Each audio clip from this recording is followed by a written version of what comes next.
Many of them needed a chance.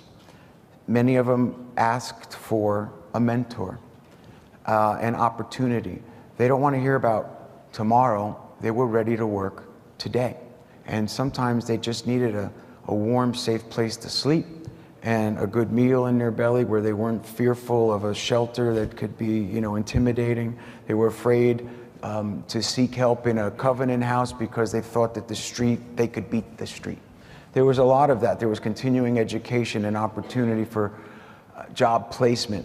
Even when we were given the task of finding opportunity employments with big corporations, kids don't really always want to just an entry-level position. They want something that they can grow in. And in this day and age, at least where I'm at in my life, I'm not as tech savvy as even my children are. So when you go to these young startup companies who are a part of that, they want to engage these young men and women, and the young women and men also feel it's a sexy job that they can grow with and into. And we hooked up those opportunities around the country and even here in New York City.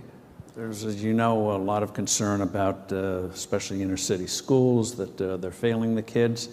But then talking about tech savvy, they know how to use a handheld. Yeah.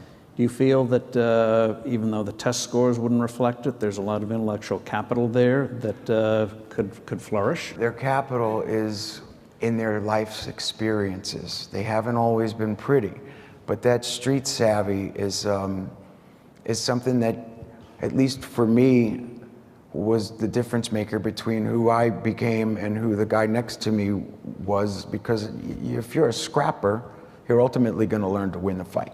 I'm not saying that this was every kid in every shelter, because there are those you can't save or fix, but quite a few that I've really felt that just needed that opportunity. And we witnessed it in culinary programs in Louisiana. I witnessed it in Seattle, in a multitude of places.